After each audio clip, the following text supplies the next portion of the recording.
This is what happened when the US government banned the production of civilian automobiles for nearly 4 years during World War II.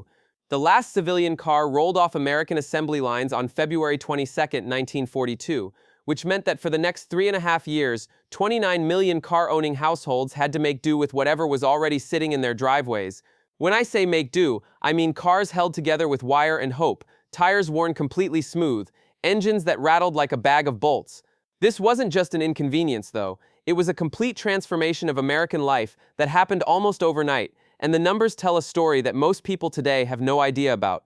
Car ownership in America dropped from 88% in 1941 down to 73% by 1945, which put us right back at Great Depression levels. Those same factories that used to build Fords and Chevrolets were now pumping out 86,000 tanks, 297,000 aircraft, and 2 million military trucks. Joseph Stalin himself credited American production with winning the war, and he wasn't talking about our soldiers, he was talking about our assembly lines. The speed of this transformation was absolutely stunning. Pearl Harbor happened on December 7, 1941, a date you already know, but what you might not know is how quickly the government moved to take control of the entire automobile industry. The federal government had essentially commandeered every car factory in America within weeks, not months, not years, but weeks. Here's the timeline, and pay attention because this is going to seem almost unbelievable. 19 days after Pearl Harbor, on December 26, 1941, the Office of Price Administration announces tire rationing. Tires became the very first thing rationed in World War II. Not food, not metal, just rubber. The Office of Production Management freezes all civilian automobile sales nationwide on January 1, 1942, which meant you couldn't buy a new car even if you wanted to, not a single one. 3 days later, Leon Henderson, who ran the Office of Price Administration, personally orders Detroit to cease all civilian production. President Roosevelt signs Executive Order 9024 on January 16, 1942, creating the War Production Board with Donald M. Nelson as chairman, and this board had extraordinary power. We're talking about the ability to tell any company in America what they could and couldn't make. Ford produces its last civilian vehicle on February 10, 1942, and by February 22, the final civilian automobiles leave all remaining assembly lines in America. From Pearl Harbor to the complete shutdown of civilian car production took 77 days, 2.5 months. The entire American automobile industry was retooled for war in less time than it takes most people to plan a wedding. The War Production Board wielded this power through something called L orders, which were limitation orders. L2F restricted manufacturers to specific quotas, while L2G prohibited new car sales entirely, and if you violated these orders, you faced 10 years in prison and a $10,000 fine, which is about $185,000 in today's money. When production stopped, 520,000 unsold cars sat in a government-controlled stockpile, and you couldn't just walk in and buy one. These cars were available only to essential drivers like doctors, clergy, police officers, and mail carriers, and even then, you had to prove that your existing vehicle had over 40,000 miles on the odometer. You had to show that your current car was basically worn out before the government would let you buy one of these stockpiled vehicles. Everyone else was stuck with what they had. What were these factories making instead? That's the really remarkable part of this story. Detroit became what President Roosevelt called the arsenal of democracy. And that's not just a catchy phrase, the numbers are staggering. Ford built a facility called Willow Run, which was 3.5 million square feet with an assembly line over a mile long. A mile-long assembly line with 42,000 workers, including 12,000 women who were earning equal pay at 85 cents an hour, worked around the clock producing B-24 Liberator bombers. They built 8,685 of them, and by 1944, they were so efficient that a brand new bomber was rolling off that assembly line every 63 minutes, 24 hours a day. Every single hour, another massive 4-engine bomber ready to fly to Europe. General Motors became the world's largest military contractor and delivered $12.3 billion in war goods, which is roughly $240 billion in today's money. That bought 38,000 tanks, 854,000 military trucks, 206,000 aircraft engines, 1.9 million machine guns, and 3.1 million carbines. Chrysler built the Detroit Arsenal tank plant and produced 25,336 tanks, which was 1/4 of all American tanks built during the war. The M3 Grant, the M4 Sherman, the M26 Pershing, these were the machines that rolled across Europe and North Africa. K.T. Keller, Chrysler's president, told government officials something I love. Don't waste our time on shell casings. You can get those made in any alley shop. Give us your hard jobs. That was the attitude. These weren't companies looking for easy contracts, they wanted the most challenging, most important work. The industry collectively produced over 647,000 Jeeps, with Willys making 362,841 and Ford making 280,448. Eisenhower later called the Jeep one of the 6 most vital vehicles of the war. Packard, a luxury car company, manufactured 54,714 Rolls-Royce Merlin engines, which were the engines that powered P-51 Mustangs, the fighters that won air superiority over Germany and made D-Day possible. This wasn't a gradual transition. Car companies had spent decades perfecting the art of building sedans and coupes, and within months they were building the most complex military equipment in the world at a scale that the Axis powers simply couldn't match. Back home, though, for the average American family, life was getting difficult in ways that are hard for us to imagine today. Let me show you what was happening to the cars people actually owned. America had 29.6 million registered automobiles in 1941, and by 1945 that number had dropped to 25.8 million. Nearly 4 million cars just disappeared, junked, cannibalized for parts, or simply abandoned when they couldn't be kept running anymore. Household car ownership dropped from 88% to 73%, which for context is the same ownership rate as the depths of the Great Depression. Annual civilian car production had been 3.6 million vehicles in 1941, but in 1943, 1944, and 1945, production was near zero. A handful of vehicles for essential government purposes, sure, but for practical purposes, the American automobile industry had stopped making civilian cars entirely. Highway gasoline consumption was down 32% by 1944, not because people didn't want to drive, but because they literally couldn't.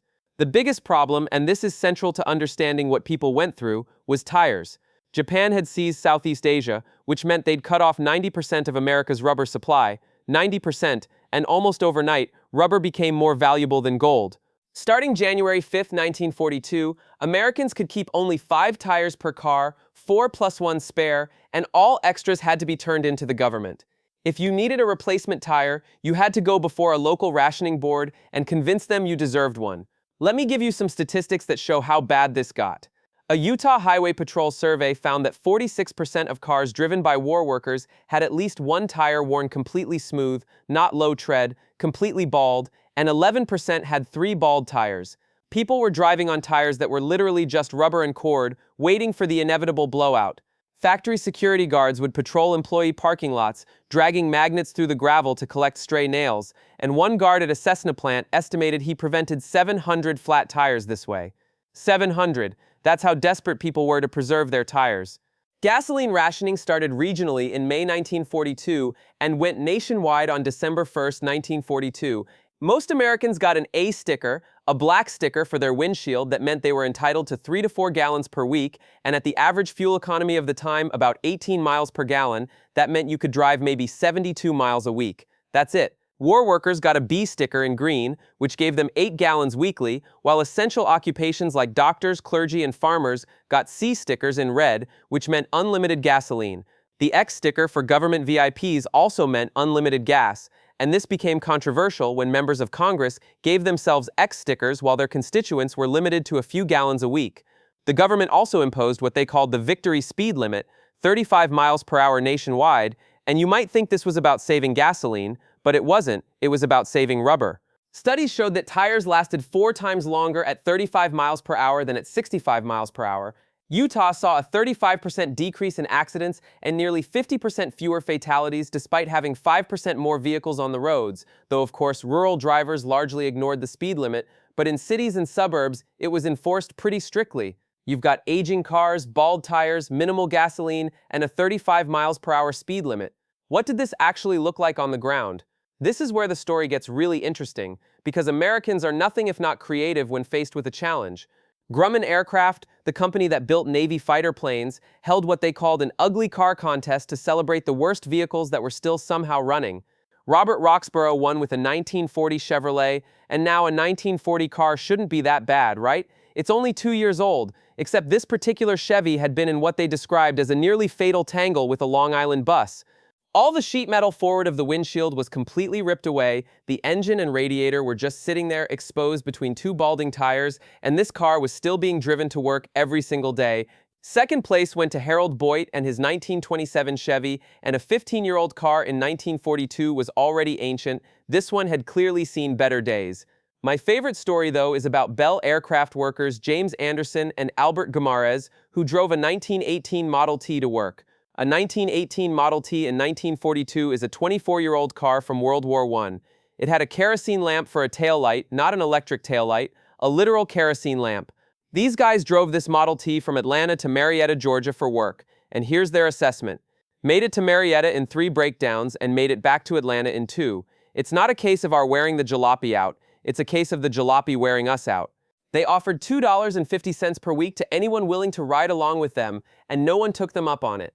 Ancient Model Ts became popular during the war because their tire sizes were so obsolete that they weren't rationed, which meant you could actually get tires for a Model T easier than you could get tires for a 5-year-old Ford.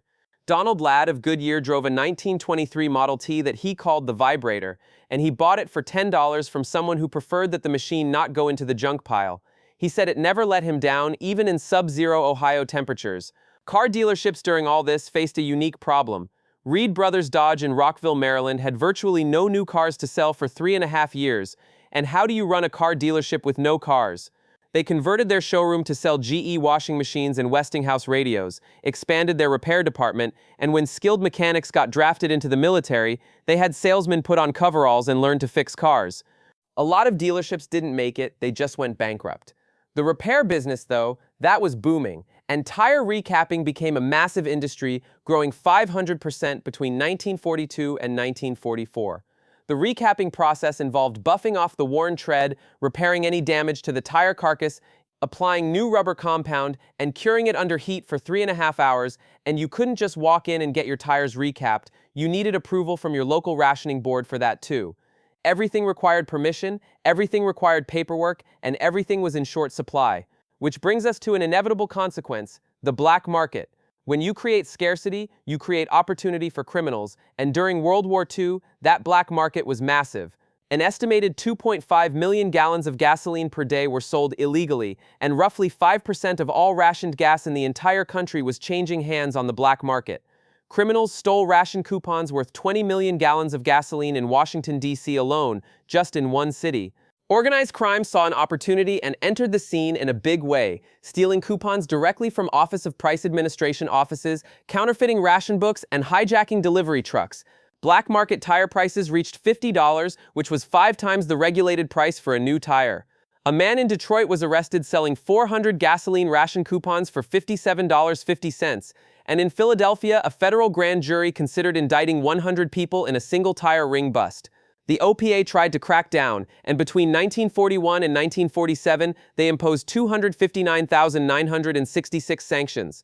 In 1944 alone, they conducted 338,000 violation investigations, sent 205,779 warning letters, and initiated approximately 29,000 court proceedings. 1 in 15 businesses was charged with illegal transactions, while 1 in 5 received warnings. The OPA employed up to 5,000 investigators and 1,000 attorneys, plus thousands of volunteers. But it wasn't enough. The black market kept operating throughout the entire war. The penalties just weren't sufficient to stop it, so the government resorted to propaganda campaigns. "Don't feed black market greed" posters went up everywhere, and they encouraged citizens to sign pledges promising they wouldn't participate in black market transactions. When your tires are bald and you can't get approval for new ones, and some guy in an alley says he can sell you a tire for $50, a lot of people took that deal. The government was fighting a war on 2 fronts, overseas against the Axis powers, and at home against human nature. For people who couldn't keep their cars running, or who couldn't get enough gasoline even if their cars worked, there was only one option: public transportation. Public transportation absolutely exploded during the war years. National transit ridership hit an all-time high of 23.5 billion riders in 1946, and to put that in perspective, that's still the record. We've never exceeded that number since. Cleveland's ridership jumped from 299 million in 1940 to 446 million during the war, and Kansas City reached nearly 153 million passengers in 1942, higher than any year since 1922. Railroads made a profit on passenger traffic in 1942 for the first time in 15 years. 15 years, the automobile had nearly killed passenger rail service, and suddenly it roared back because people had no other choice. The government promoted carpooling through propaganda that's become iconic, and the most famous poster by Weimer Purcell showed a ghostly image of Hitler riding in the passenger seat with the text, "When you ride alone, you ride with Hitler." Dr. Seuss, yes, that Dr. Seuss contributed to carpooling campaigns. This wasn't just suggestion, though. There were consequences for not carpooling. 5 workers at Grimmen got caught joyriding, driving alone when they could have carpooled, and they permanently lost their gas ration privileges. No second chances. Police would cruise parking lots at bowling alleys and taverns looking for people who were driving for non-essential purposes. The social transformation went beyond just transportation. Over 6 million women entered industrial work during the war, and at Willow Run, women made up 1/3 of the 42,000 person workforce. These women weren't just working on assembly lines, they were mechanics, armorers, and drivers. Princess Elizabeth, who would later become Queen Elizabeth II, trained as a military mechanic in 1945, and the British press called her Princess Auto Mechanic. The Red Cross Motor Service, staffed almost entirely by women trained as mechanics, logged over 3.5 million miles during the war. For farmers, the situation was particularly difficult. Agriculture Secretary Claude Wickard imposed rationing on farm equipment in September 1942, so farmers couldn't buy new tractors, couldn't buy new trucks, couldn't buy parts easily, and they were losing workers because 16 million Americans were serving in the military, many of them from farms. The government responded with the Bracero program, which brought approximately 50,000 Mexican workers annually starting in August 1942, and they also created the Women's Land Army, which recruited up to 600,000 women for agricultural work. The entire country was reorganizing itself to keep functioning without new cars, and somehow it worked. All wars end eventually, and when this one did, the pent-up demand for automobiles was unlike anything the industry had ever seen. Ford moved first, and on July 3, 1945, before the war was even officially over, Henry Ford II drove the first post-war civilian Ford off the assembly line. It was a white 1946 Super Deluxe Tudor sedan, and it was later presented to President Truman. Ford produced 34,440 vehicles by the end of 1945, while Lincoln and Mercury resumed production on November 1, 1945, building 400 cars daily. These weren't new designs, though. The initial 1946 models were essentially warmed-over 1942 designs with minimal updates, and the big change was that chrome trim came back. Wartime blackout models had used painted substitutes to save metal. A basic 1946 Ford Super Deluxe Tudor cost $1,260, and you couldn't just walk into a dealership and drive one off the lot. Waiting lists stretched for years. Kaiser Frazer, which leased the massive Willow Run plant after the war, offered the first truly new designs, while the established manufacturers didn't come out with genuinely new models until 1947. Manufacturers were producing nearly 4 million vehicles annually by 1948, but production didn't match the pre-war 1941 levels until 1949. Think about that, it took until 1949 to get back to where the industry was in 1941, 8 years. Car ownership rebounded from 54% of families in 1948 to 74% by 1959, and by 1955, annual production soared to approximately 8 million cars. The automakers had maintained brand awareness throughout the war through advertising, and ad spending actually grew from $2.2 billion to $2.9 billion between 1941 and 1945, even though they had nothing to sell. Ford's slogan was, "There's a Ford in your future, not buy a Ford now, but there's a Ford in your future," because there wasn't a Ford available now, but there would be someday. GM ran ads showing tanks and planes instead of cars, and they wanted people to know they were winning the war, and that when the war ended, they'd be back to making great cars. It worked, and when production resumed, people lined up. A few key figures made this transformation possible, because this didn't happen by accident. William S. Knudsen was the former president of General Motors, and he was making $300,000 a year, an absolutely massive salary in the 1940s. He left that job to serve the government for $1 per year as head of the Office of Production Management. On January 28, 1942, he became the only civilian in U.S. history to join the Army at the rank of lieutenant general, and they didn't make him work his way up. They brought him in as a 3-star general because they needed his expertise that badly. His assessment of why America won the war: "We won because we smothered the enemy in an avalanche of production, the like of which he had never seen nor dreamed possible." Donald M. Nelson, chairman of the War Production Board, came from Sears Roebuck, and he was a retail guy, not a manufacturing guy, but he was put in charge of the entire wartime industrial mobilization. He ordered the prohibition of civilian automobile production and oversaw the conversion of the entire economy to war production. Historian Doris Kearns Goodwin described him as habitually indecisive, which is a polite way of saying he struggled with the job, but the system worked anyway because the infrastructure was sound. Leon Henderson ran the Office of Price Administration as the price czar, enforcing rationing and price controls, and he became so unpopular that the Democratic National Committee literally put his name on their list of factors that contributed to their losses in the 1942 elections. He resigned in December 1942. K.T. Keller guided Chrysler's tank production and received the Medal for Merit from President Truman, and there's a great story about when William Thicket Knudsen first approached him about building tanks. Knudsen asked, "Can you build tanks?" Keller said, "I don't know. I've never seen one of these things." They showed him a tank. Keller said, "Yes, we can make these. How many do you need?" That was the attitude. Not "can we do this," but "how many do you need?" Henry Ford is an interesting figure in all this, and he was a pacifist who initially refused government contracts and belonged to the America First Committee, which opposed U.S. involvement in the war, but ultimately, he presided over Willow Run's production of half of all B-24 bombers built during the war. These were the people who made it happen, a mix of industrialists, bureaucrats, and administrators who figured out how to completely restructure the American economy in a matter of months. You might be thinking this is all ancient history, and in one sense it is. We're talking about events from over 80 years ago. There are modern parallels that make this story relevant today, though. During the 2020 COVID-19 pandemic, Ford and GM once again converted production, this time to make ventilators and medical supplies instead of tanks and bombers, and the media called it the Arsenal of Health, a direct reference to the World War II Arsenal of Democracy. Supply chain disruptions during the pandemic echoed the material shortages of the war years, and suddenly we couldn't get computer chips, and car production slowed to a crawl. Dealers had empty lots, just like they did in the 1940s, used car prices skyrocketed, and people were keeping old cars running longer. It wasn't the same scale, not even close, but it gave modern Americans a tiny taste of what that era was like. Scholars continue to study this period. An Arsenal of Democracy, the American Automobile Industry in World War II by Charles K. Hyde, published by Wayne State University Press in 2013, is considered the definitive academic work using previously overlooked records from the Automobile Manufacturers Association. A.J. Baim wrote The Arsenal of Democracy in 2014, which became a New York Times bestseller and is being developed as a major motion picture. The National World War II Museum in New Orleans has a permanent Arsenal of Democracy exhibit that documents the homefront experience, and the Detroit Historical Society preserves materials showing the city's wartime transformation. This isn't forgotten history, it's studied, commemorated, and increasingly relevant as we think about industrial mobilization and supply chain resilience. What's the lasting lesson from all of this? The 1942 to 1945 automobile production ban represents one of the most dramatic peacetime to wartime industrial transformations in history, and in less than 3 months, America went from producing millions of civilian cars to producing zero.